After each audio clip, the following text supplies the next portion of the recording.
Bonjour fidèles de la C360, c'est tout un plaisir de vous retrouver pour votre émission favorite, Ma Culture.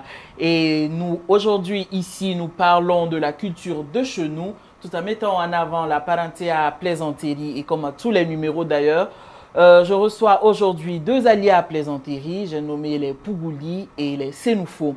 Et je suis en compagnie de Monsieur Zengue Pascal et de Monsieur Ibrahim Traoré. Monsieur Ibrahim Traoré, comme vous êtes mon esclave, je vais d'abord dire bonjour à Monsieur Zengue. Monsieur Zengue, comment est-ce que vous allez? Merci bien, madame. Tout va bien. Par la grâce de Dieu. Voilà, merci. D'accord. Monsieur Koulibaly, j'espère qu'on n'est pas fâché. Je suis fâché parce que je ne suis pas Koulibaly, je suis Traoré. Monsieur Traoré. Traoré. Bon, c'est la même grande famille. Oui, c'est la même grande famille, mais les précisions sont normales. C'est ça. Voilà. Après tout, ce sont tous des esclaves, donc il n'y a pas de souci. On n'est pas inquiet. Comme je l'ai dit, ça ne se décrète pas. Donc on n'a pas peur. Comment est-ce que vous allez? Oui, ça va très bien. Très très bien ce matin. D'accord. Et heureux d'être là. Merci. Monsieur Traoré, nous allons débuter avec vous. Nous voulons en savoir davantage sur les Sénoufo. Waouh. Ok. Alors, il faut d'abord dire que une émission télévisée n'est pas simplement un lieu de rencontre, elle est aussi et surtout un lieu de rencontre d'idées, d'opinions, de partage et également de complémentarité. Et ayant eu l'honneur d'être invité ici, je me présente encore à nos chers téléspectateurs et téléspectatrices. Je suis Traoré Ibrahim, votre maître en chef. Alors, nous vous l'accordons. Et comme les choses ne peuvent pas fonctionner sans la présence d'un maître pour mettre de l'ordre, vous m'avez invité et je vous suis reconnaissant. Ok, merci bien. Alors, revenons à cette question relative au Sénoufo. Vous voulez en savoir davantage. Alors, le Sénoufo constitue un groupe ethnique. Sénoufo, c'est dans le sens général. C'est un ensemble d'ethnies qui constitue le groupe Sénoufo. Les Samogo, les Toussiens, beaucoup d'ethnies. Okay? C'est un ensemble de Et groupes. on vous appelle tous Sénoufo. Tous des Sénoufo, les Siamous, voilà. C'est un ensemble qui rentre dans le groupe Sénoufo. Voilà. Un ensemble de petits groupes ethniques en guillemets qui constituent le groupe Sénoufo. Et quand on parle de parenté à plaisanterie, c'est avec tous ces différents composants qu'il y a la parenté à plaisanterie. Donc l'éclaircissement est important. Quand on dit Sénoufo, il y a des gens qui ne comprennent pas. C'est un ensemble de techniques qui constitue ce grand groupe, cette grande famille Sénoufo. Et pour ceux qui disent « je suis Sénoufo », si, est-ce que vous pensez que c'est la sous-information? Non, pas forcément la sous-information. S'ils sont dans le groupe Sénoufo, ils sont Sénoufo. Mais quel élément du groupe Sénoufo, ça s'appelle préciser. Ce qui fait que quand tu te prononces sur les questions de Sénoufo, il faut être sûr que tu as les éléments nécessaires. Par exemple, moi qui suis Samogo du groupe Sénoufo, je peux ne pas avoir tous les détails ou les mêmes détails qu'un Siamou qui est du groupe Sénoufo ou d'un Turca qui est du groupe Sénoufo. Voilà. Donc il faut tenir compte de tout ça. C'est la même chose, mais il y a des petites nuances. Voilà. Même chez les Mossé, les Yarka, les Yarcé, c'est la même chose, c'est tout un groupe. Voilà. Et quelles sont vos origines? Alors, pour parler de l'origine des Sénoufo, il faut revenir au Mandé, mettre la question dans son contexte. Les Sénoufo font partie de l'Empire manding de Soundiata Keita, qui regroupait un nombre de pays, notamment le Burkina, le Mali actuel, la Côte d'Ivoire, le Sénégal, jusqu'en Mauritanie. Alors, après la dislocation et la balkanisation de l'Afrique, cet empire a été cassé et constitué en petits pays. Et ces Sénoufo se retrouvent partout dans ces pays. En Côte d'Ivoire, on en a. Au Burkina, on en a. Même au Ghana, on en a. Voilà. Et donc, si tu croises un Sénoufo, je ne sais pas, aux États-Unis, par exemple, il dit qu'il vient du Burkina. Il n'a pas dit grand-chose. Il est du Mandé. D'accord. Donc, les Sénoufo sont du Mandé. C'est pourquoi quand on dit que les Moussis viennent du Ghana, ça ne veut rien dire chez moi. Pas trop. Voilà, pas trop. Voilà. Peut-être qu'il faut dire qu'ils viennent de l'Empire du Ghana. Ce sont les gens pensant que c'est forcément l'Empire, le Ghana actuel. C'est différent. dont la capitale était Koumbi Salé, si je ne me trompe pas, C'est ça. qui se trouve en Mauritanie. Donc les Sénéfaux sont demandés, mais ils sont aujourd'hui répartis, éparpillés dans les différents pays de l'État moderne. Burkina Faso, Mali actuel, Niger, Sénégal, un peu partout, en groupuscule. D'accord, mais il y a une forte représentation en Côte d'Ivoire, hein, En Côte d'Ivoire et au Burkina. et au Burkina. Au Burkina. Vous êtes En plus Côte- représentatif dans ces deux pays. Oui. En Côte d'Ivoire, ils sont surtout dans la région de Korogo. Voilà, au Burkina Faso, ils sont dans le Kénédougou et vers Banfoura. Voilà, les autres, ce sont les petits groupuscules sous forme de hameaux qui sont un peu partout. Mais Voilà. les Sénoufos du Burkina vont dire qu'ils sont burkinabés. Ceux de la Côte d'Ivoire diront qu'ils sont ivoiriens. Oui. Ceux du Mali diront qu'ils sont maliens. Mhm. Au finish, vous êtes d'où? Bon, ça, ce sont les effets de la colonisation. C'est ça. Ceux ils sont demandés avant d'être burkinabés, avant d'être ivoiriens et autres. C'est à cause de ça, moi, je lutte contre tout ça. Il faut dire qu'on est demandé, on est africain. Et je considère la Côte d'Ivoire, le Burkina, le Mali, comme des quartiers. Il faut dire que je suis demandé quartier Côte d'Ivoire. Je suis demandé quartier Burkina. C'est Pour plus rester simple. dans notre contexte. Et là, ça casse même les Ça barrières. casse même les barrières. Je pense que pour casser même les barrières, il faut même décoloniser la langue. Les langues même sont beaucoup colonisées. Il faut commencer par là. Et ça divise les gens. C'est fait à dessein. C'est fait à dessein. D'accord. Monsieur Traoré, nous allons revenir avec vous. Nous en sommes maintenant au Pougouli. Ok, Monsieur Zengue, oui. c'est qui les Pougouli? Très bien. Je vais me représenter Allez-y. parce que je me nomme Zengue Wibi Wenana Soué Pascal. Waouh. C'est un nom authentique. Wibi Wenana Wenana Soué Soué. Pascal. Ça veut dire quoi? Tout simplement, Dieu n'a pas oublié tes bienfaits. D'accord. Donc, une façon d'interpeller, de ne jamais s'arrêter à bout de chemin pour ce qu'on peut faire de bien à autrui. À autrui. Voilà, un peu. D'accord. Alors, l'origine des Pougouli, je vais aller peut-être directement par ça d'abord. Allez-y. Nous sommes venus du Ghana. Voilà. Bon. Historiquement, on dit le Ghana actuel. Et jusqu'à preuve de contraire, les Pougouli sont toujours au Ghana. Nous avons nos parents qui sont là-bas. Il y a certains rites qui se font toujours de la même manière que ceux qui sont ici. C'est vrai qu'avec le temps d'évolution, bon, beaucoup de paramètres vont changer, évidemment, mais ça reste toujours l'origine, c'est là-bas. Alors, nous sommes parmi les autochtones du Burkina Faso, les Pougouli, parce que nous sommes parmi les ethnicités comme autochtones au Burkina Faso. Et lorsque nous sommes arrivés, nous avons pris surtout la partie sud-ouest du Burkina Faso. Mais il y a une assimilation qui se fait avec les Gourounsi. L'histoire est un peu vraiment chose. Alors, parce que, tout simplement, linguistiquement, nous avons des traits linguistiques avec les Gourounsi. Voilà. Et sinon, la langue Pougouli même s'apparente un peu au Sisala. D'accord. Voilà. Quand les Sisala parlent et les Pougouli parlent, il y a beaucoup de mots qui se croisent. Ouais, ils sont aussi un peu vers le haut, le sud-ouest. Et là, on va dire l'ironie du sort, hein, parce qu'on vous retrouve dans le sud-ouest, on vous retrouve aussi dans les hauts bassins. Dans les hauts bassins. Pourtant, vous avez une langue que vous comparez au Sisala. Vous voyez, donc c'est ça. Mais pour la question de localisation, bon, il faut dire honnêtement que la politique a un peu changé les dons. Sinon, les Pougouli, c'est le sud-ouest, précisément. D'accord. Le sud-ouest. Et après, vous voyez, la restructuration du pays, une partie s'est retrouvée dans les hauts bassins, dont notamment Houndé, voilà, la province du Tui. Sinon, si on veut voir, les Pougouli sont dans le sud-ouest en termes de région et dans les hauts bassins en termes de région.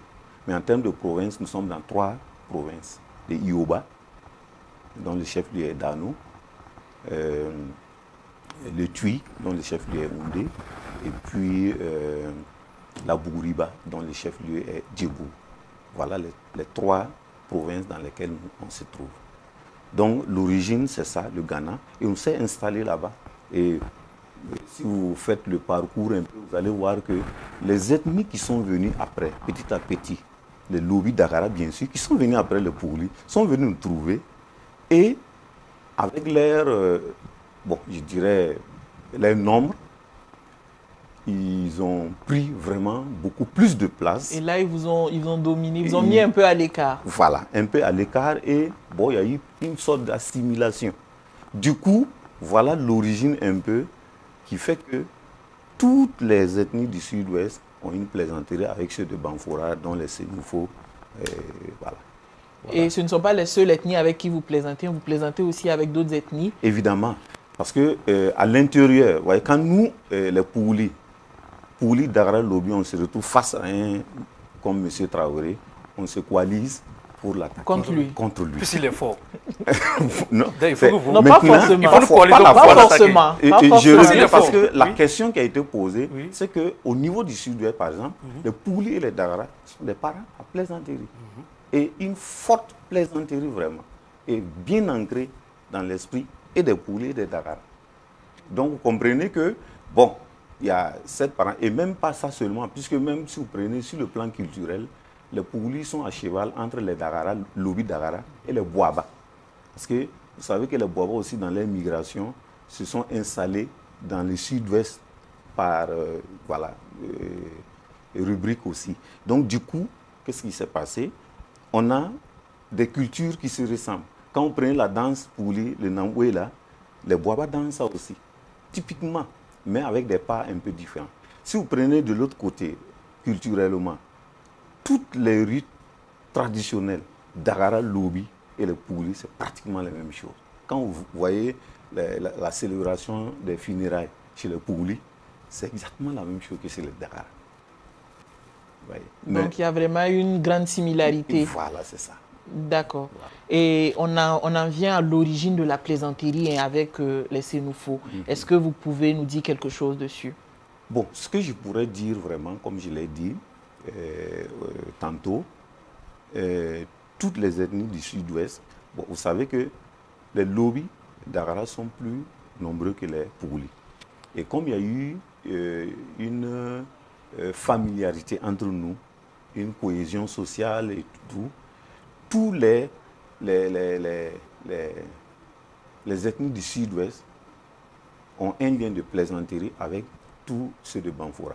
Mais ce que je peux dire, pour qu'ils puissent comprendre pourquoi il y a un lien, vous savez, par exemple, ça a commencé par les Gouins. Quand les Gouins sont arrivés, venant de je ne sais où, ils ont trouvé, voilà, en tout cas, le Pouli et tout ça, on les a dit, bon, allez de l'avant, nous, on ne vous veut pas ici. Donc, en yo Gouin. Vous les avez chassés. On les a chassés, ils sont allés, bon, ils ont marché jusqu'autour de Bobo du Lasso. Les Bobos ont dit non, non, nous, on ne vous veut pas. Continuez devant. C'est comme ça qu'ils sont retrouvés à Banfora. Donc, on les a chassés là-bas aussi. Bon, ils sont quand même, ils ont eu une portion de terre, ils sont assis. Et par la suite, leurs parents sénoufos, qui ont suivi leurs traces aussi, se sont perdus. Ils ont tellement tourné, qu'ils sont en tout cas parvenus à retrouver les Gouins vers Banfora, mais avec les pieds tout enflés. Donc quand les Gouins sont sortis les voir, ils ont dit franchement, Annie Segue, on vous salue parce que Annie c'est fou. C'est ça qui a mené Sénoufo. Hey. Annie c'est fou nous. Parce que les pieds étaient enflés. À faute de marcher. Donc, vous voyez que c'est nous qui les avons, amenés parce qu'ils sont quittés, ils se baladaient, ils ne savaient même pas où aller, on les a mis là-bas. Et voilà un peu ce qui a amené, ces liens entre, bon, je dirais, les Pouli, par ricochet, tous les ethnies du sud-ouest, Dagara, Lobby, Djan, en plaisanterie avec. Parce qu'il y a une suite, il y en a qui sont venus, les Turcas, on les a tous chassés, ils ont rejoint. Ils se sont retrouvés. Ils se sont tous retrouvés là-bas. Voilà. Est-ce que vous avez quelque chose à dire, M. Traoré? Oui, bien sûr. Son nom africain, c'est Wen. Oui, Wen Nana Souhait. Ça peut égorger quelqu'un. Oui, Wen Nana Souhait. Oui, Wen Nana Souhait. Très bien prononcé. Tu vois, quand on entend ce nom-là, ça peut égorger quelqu'un. Mais le sens est tellement bon que ça nous permet de résister au couteau égorgeur. Voilà. Donc, je viens de dire que ça veut dire qu'il ne faut jamais cesser de faire du bien. Il faut toujours faire du bien. Autrement dit, le bienfait n'est jamais perdu. Arrêtez ce nom-là. doit être donné au Sénéfo. Parce que c'est eux qui ont chassé des bobos. Et nous, on n'a plus la peine de marcher, avoir les pieds enflés, aller faire l'humanisme avec eux. Donc, c'est nous les bienfaiteurs. Donc, c'est vous les bienfaiteurs. C'est nous les bienfaiteurs. Donc, c'est un nom accaparé. Donc, ça devait vous revenir de droit. De droit. Par les actes. C'est ça. Et non pas par l'usurpation. Donc, c'est un nom volé. Ouais, ça, c'est une justification. C'est une justification. C'est tout. Et là, c'est une réalité. C'est une réalité. On vous l'accorde. Oui. C'est une réalité. Parce que nous sommes deux contre vous seuls. Non, voilà. j'ai dit que c'est normal. Parce que quand il y a devant toi une force terrible, il faut faire une coalition. Même quand bien on n'est pas sûr de vaincre la force.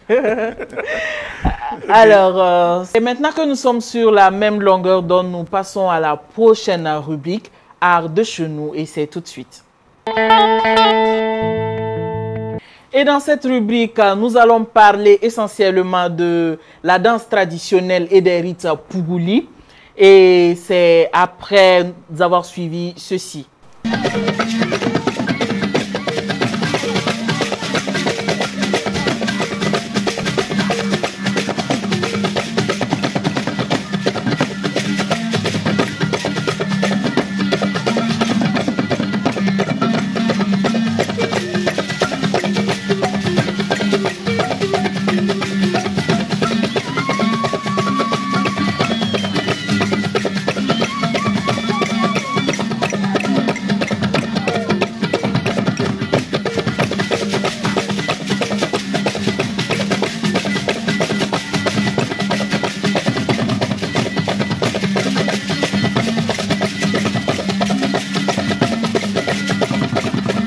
C'est un fétiche pougoulé.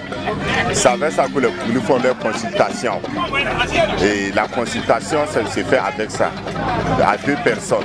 Le premier tient là et le second tient là. On consulte pour connaître l'astrologie de la personne. La personne est venue pourquoi? Quelle est l'origine de la personne? Quelle est la destinée de la personne? Qu'est-ce que la personne est venue pour faire sur Terre? Et c'est à travers ça qu'on connaît. En général, il y a d'autres enfants qui naissent aujourd'hui et qui repartent dans quelques années plus tard. L'enfant est venu pour repartir. C'est à travers ça qu'on fait la consultation, connaître que l'enfant est venu, il doit repartir. Et on fait des rituels pour le bloquer.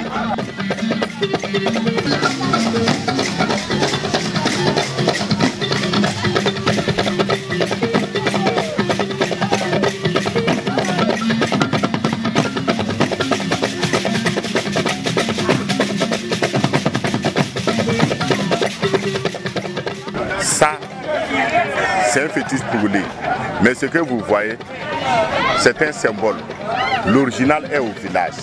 À l'ancien temps, quand un pougoulé meurt à l'extérieur, ça veut ce fétiche qu'on partait relever le cadavre avec, l'amener au village et l'attirer. Et quand on le tape sa tête avec ça, le cadavre se lève, il marche comme une personne normale. Mais c'est qu'il ne boit pas, il ne mange pas, il ne parle pas. Mais il fait des gestes. Jusqu'à arriver au village, à destinée, et maintenant on tape avec ça. Il se couche. Mais quand c'est un vieux qui tape la centaine, là-bas, on a une autre rituel qu'on fait sur lui. Arrivé là-bas, on ne l'enterre pas de lui-même. On va le taper, il va tomber, il va s'asseoir sur une chaise, et après, on le tape, il se lève lui-même, rentrer dans sa tombe, se coucher lui-même.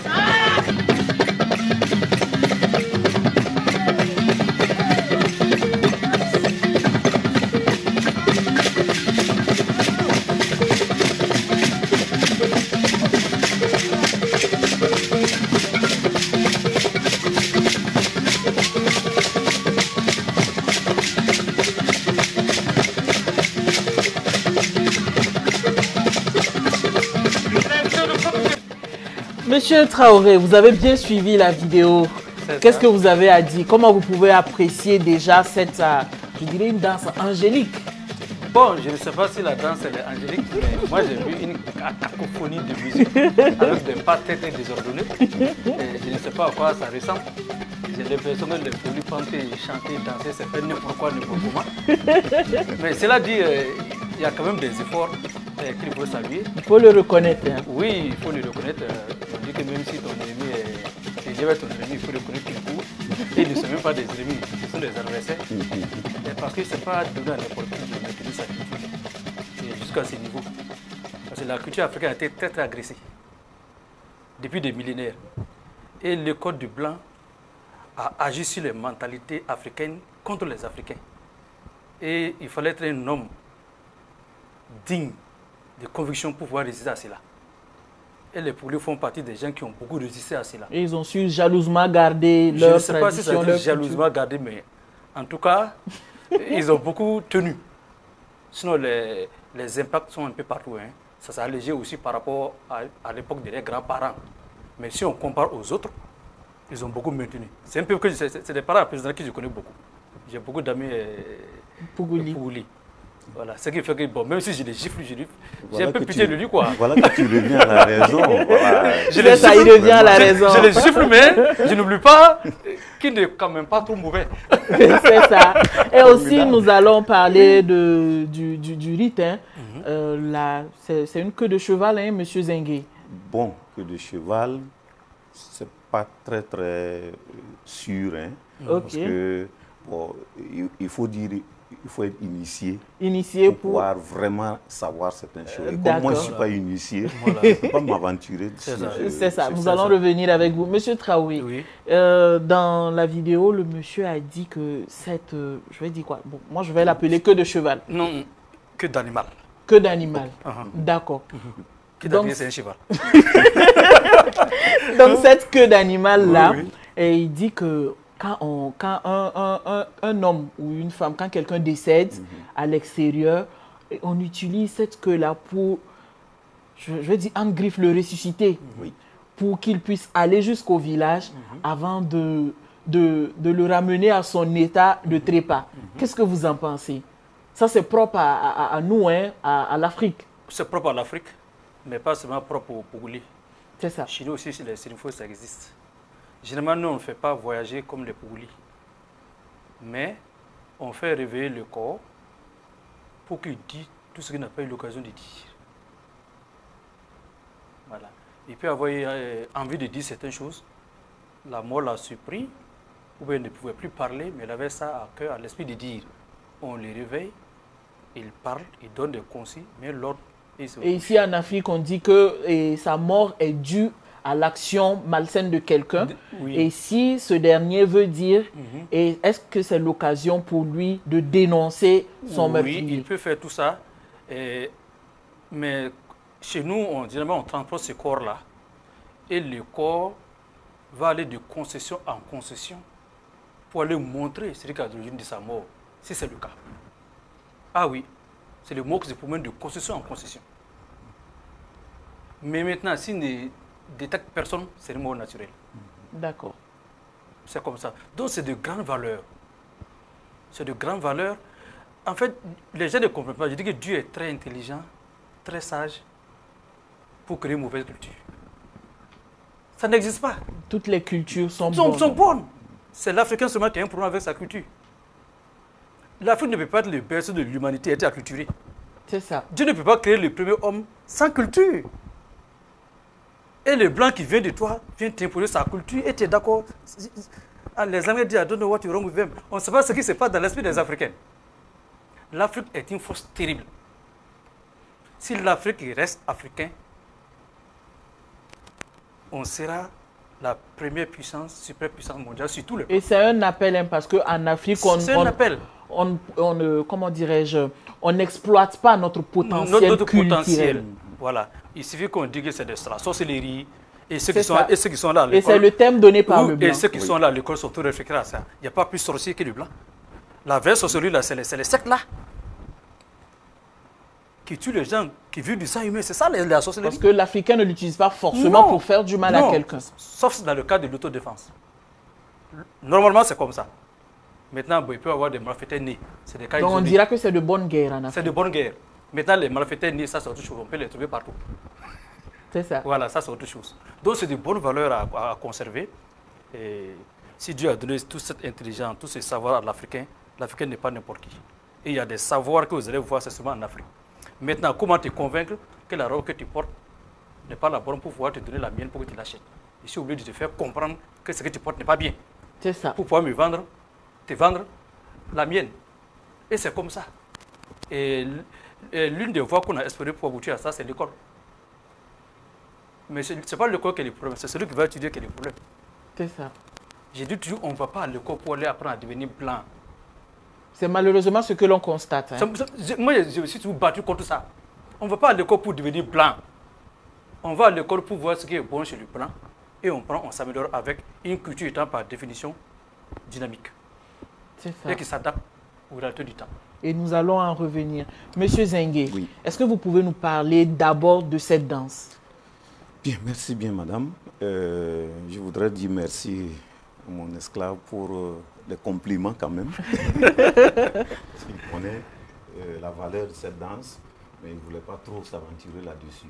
Il faut reconnaître que la danse Pouli est une des danses qui a impacté, même je pourrais dire, le Burkina Faso dans des temps immémoriaux.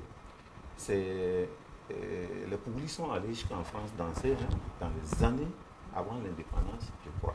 Monsieur Traoré, est-ce que vous êtes arrivé en France pour danser? La France n'est pas une référence pour nous. Non, oui, quand je parle de France, Voilà. c'est pour dire que ils sont Au-delà du continent.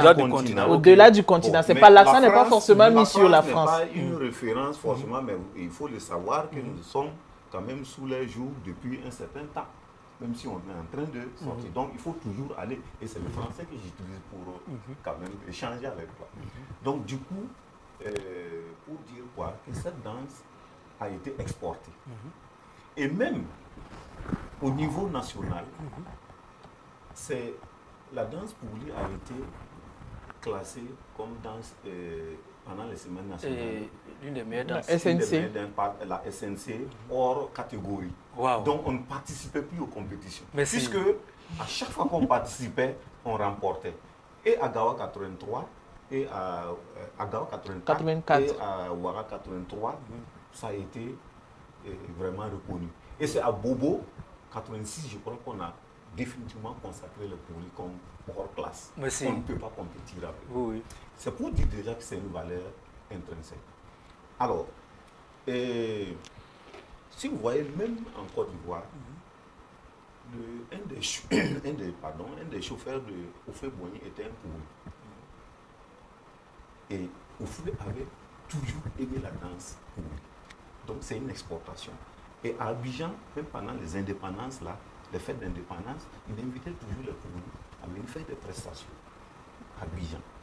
On a connu ça. Donc c'est à sa mort qu'il y a eu une dislocation, les choses sont parties en lambeaux. Et on a 36 pas de danse différents. Wow, c'est un exploit. C'est un exploit extraordinaire. Parlant de la danse, souvent on parle, comme vous avez dit, question de sorcellerie ou pas, tellement que la danse Pouli était vraiment prisée. Et une fois, il y a eu une compétition. En tout cas, je crois que ça doit être à la maison du peuple, comme c'est une maison qui est assez vieille. Et il y avait plusieurs ethnies qui étaient là. Et il y a une des ethnies qui a su que ces gens-là, s'ils sont là, nous, on ne peut pas compétir avec eux. Il me semble que quand ils sont passés, comme le Pouli devait venir après, ils ont rendu l'estrade chaude. Parce qu'ils dansent pieds nus. Parce qu'ils dansent pieds nus. Et il me semble que, comme je n'y étais pas, mais quand même, vous voyez que les choses se rapportent. Quand les Pouli sont montés, ils ont trouvé leur stratégie. Ils ont dansé comme ils étaient en train de danser. Les gens les voyaient danser sur le sol, mais en réalité, ceux qui étaient visionnés, vous voyez qu'ils savaient qu'ils étaient suspendus. C'est que c'est qu'on 4 yeux. Voilà, vous comprenez. Bon, pour dire déjà que des gens ont reconnu que c'était vraiment bien. Bon, mais il faut reconnaître qu'il y a eu un délaissement à un moment donné qui fait que, même quand je parle de 36 pas de danse, on ne fait que peut-être moins d'une dizaine quand il y a des cérémonies, parce que les autres sont en train de disparaître petit à petit.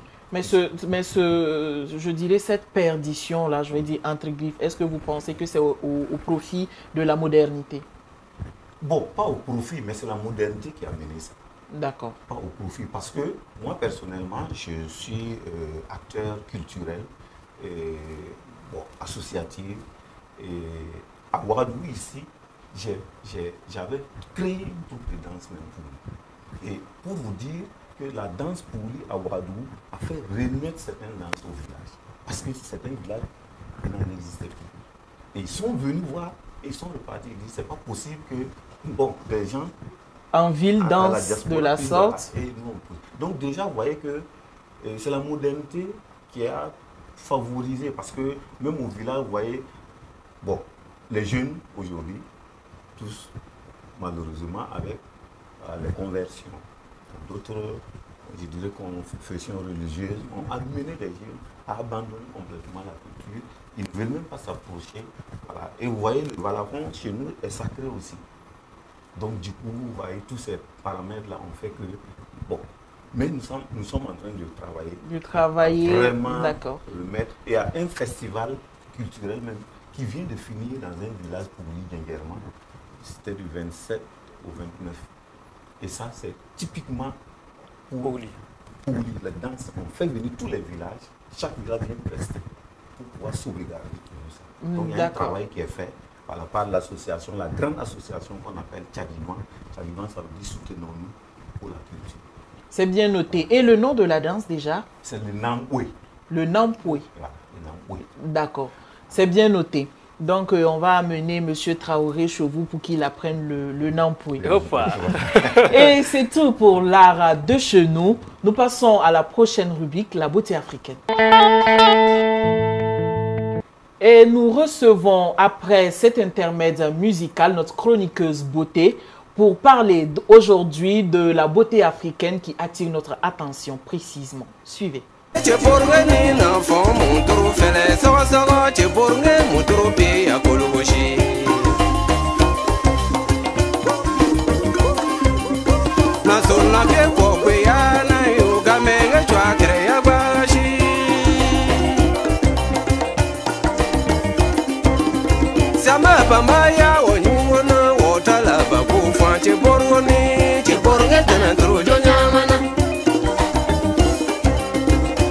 Bamba jo che porwo sogo wosila ba ku fa che porwo neta che porwo tena tro jo nyamana Bamba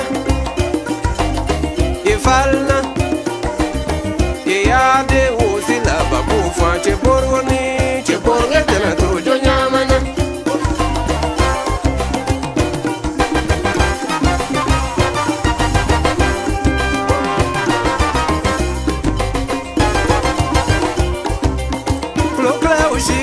Mama usila babu fanche boroni che borgetta na trojo nyamana Wota la babu fanche boroni che borgetta na trojo nyamana Na sona be ko gbe ya na yo ga menge jwa kre ya gbashi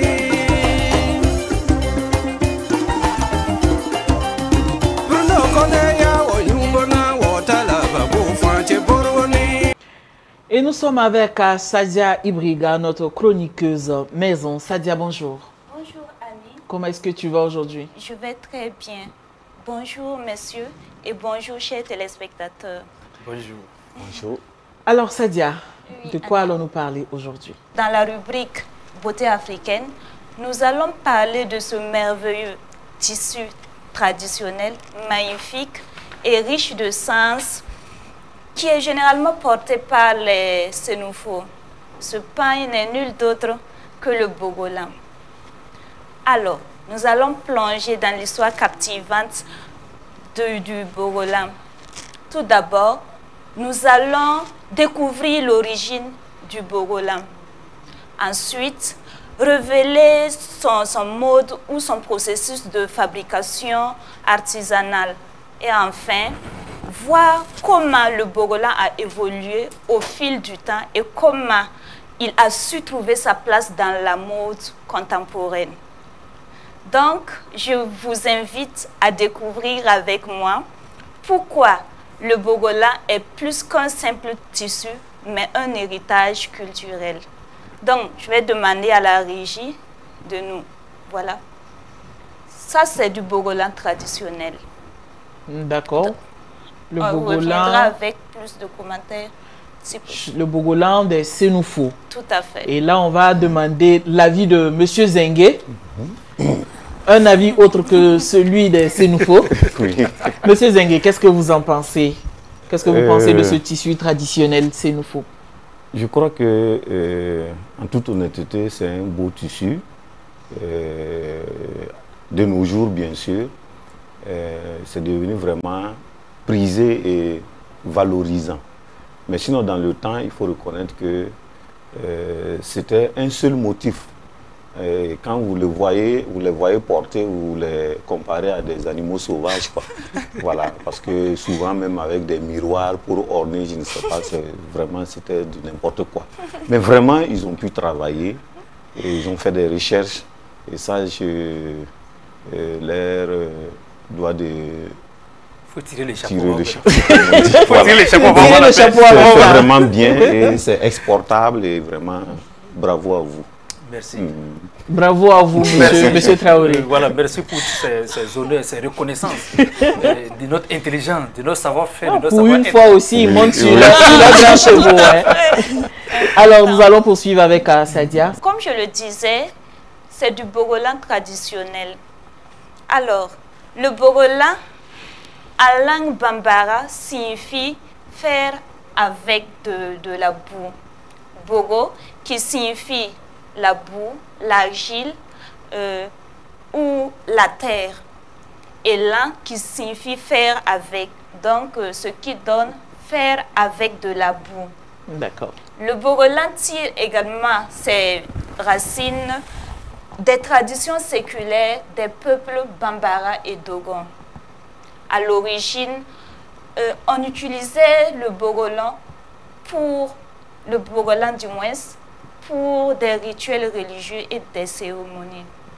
Ensuite, c'est devenu un symbole culturel et artistique en Afrique de l'Ouest.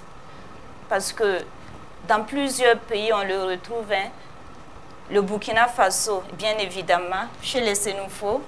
Au nord de la Côte d'Ivoire, également chez les Sénoufos. Et en Guinée, au Tchad. Voilà, voici un peu l'origine du Bogolan. Et là, nous voyons un pagne avec des dessins. Voilà, c'est une femme qui est là, c'est de la teinture en fait. D'accord. Je veux dire que ça, c'est du Bogolan évolué. Hein? C'est toujours traditionnel. Traditionnel. C'est toujours traditionnel. Donc, c'est en fait le processus de fabrication. D'accord. Donc, en ce qui concerne la fabrication, je dirais que le Bogolan est fabriqué à base de coton tissé, puis trempé dans une décoction de feuilles d'arbre.